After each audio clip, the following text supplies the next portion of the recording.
The Mesoamerican fascination with and knowledge of math and astronomy is on full display when examining the details of the megalithic architecture that has been reclaimed from the dense foliage.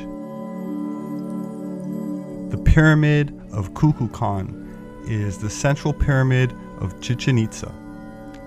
Each of the four sides has 91 steps ascending it, 364 steps total, with the temple topping the pyramid considered an additional step totaling 365, each step representing a day in the calendar.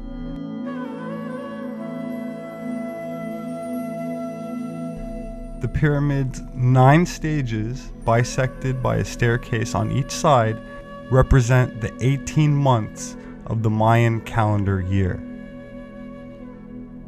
Uxmal, meaning built 3 times in the Mayan language, is one of the best preserved pre-Columbian sites in Mexico.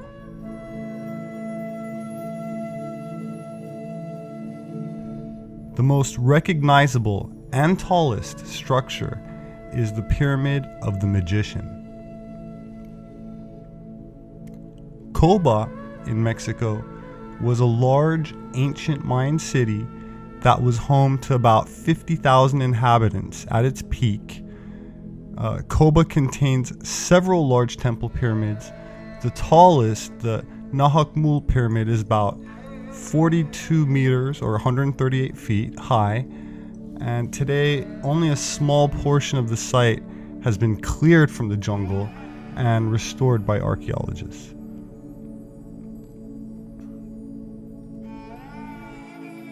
The spectacular Pyramid of the Sun, located at the Teotihuacan complex near Mexico City, Mexico. The magnificent Pyramid of the Moon, as seen from the Pyramid of the Sun. The Teotihuacan Pyramid Complex in central Mexico. And here's the Teotihuacan Pyramid Complex in central Mexico from 18,000 feet up in the air.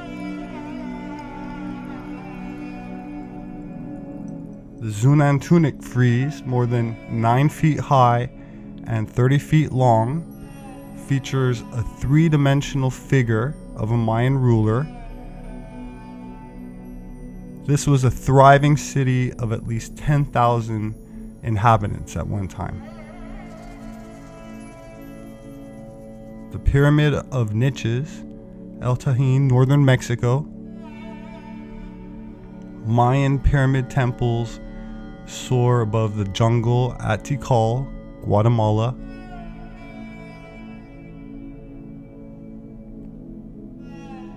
Calakmul in the Mexican state of Campeche, not far from the Guatemalan border.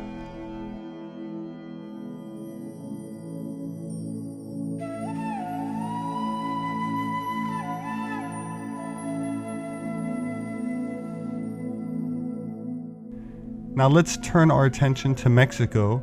What does that mean, Mexico or Mexican? The word stems from the Mexica. They were the indigenous people who once ruled the famous Aztec Empire and constructed 2 man-made cities raised literally out of the lake Texcoco around 1200 AD. The Spaniards later built what is now Mexico City on top of them. The Mexica spoke the Nahuatl language. Now, the Nahuatl words Aztecatl, singular, and Azteca, plural, mean people from Aztlan.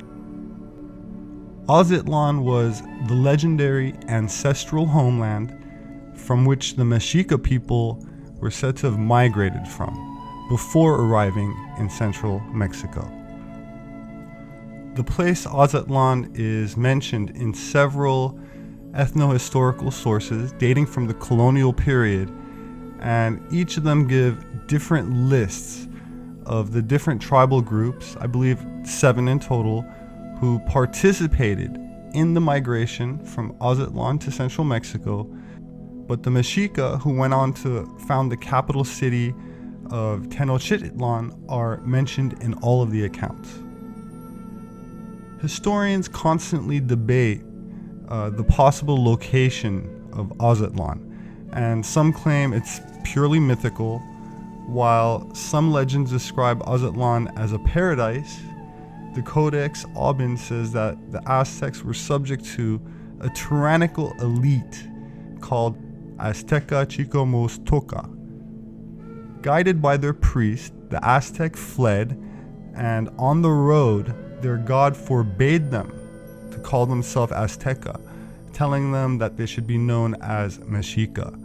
So that is where the nation of Mexico gets its name, and anthropologists use the word Aztec as a way to avoid confusion between modern Mexicans and the pre-Hispanic civilizations.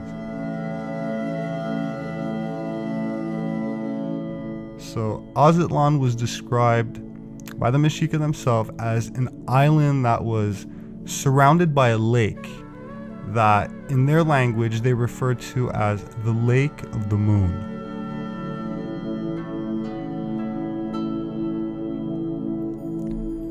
According to Aztec legends, the Mexica tribe was the last of the 7 that immigrated to their new homeland, the present-day Valley of Mexico. And when they got there, when they were given a sign that they had arrived, all available land had been taken. So they were forced to squat on the edge of Lake Texcoco. It's a very long story, very interesting and entertaining to say the least, but quite long. So I'll wrap it up here with something by the always fascinating Manly P. Hall, honorary 33rd degree Freemason. Plato refers to the mysterious empire as Atlantis.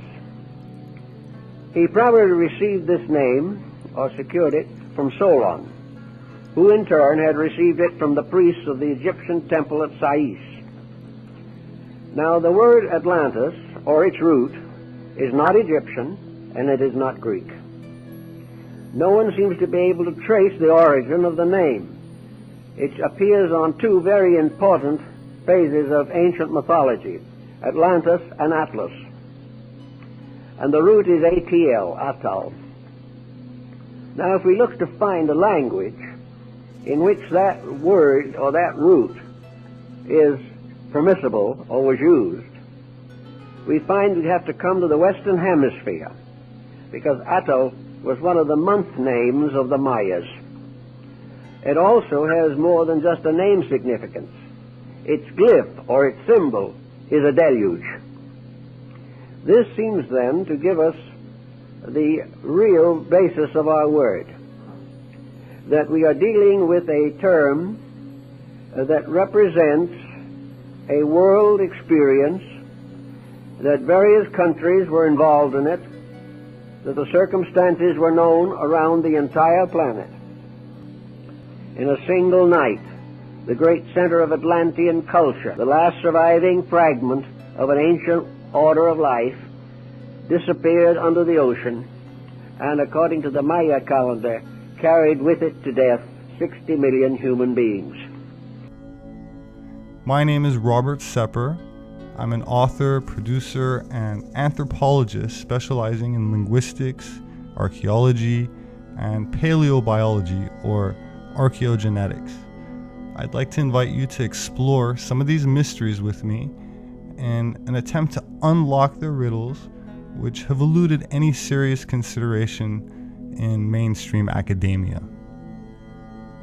Species with amnesia, our forgotten history, gods with amnesia, subterranean worlds of inner earth, the occult secrets of Vril, and 1666 redemption through sin. Please subscribe for updates and kindly share my posts if you find them of value, and I humbly thank you for listening.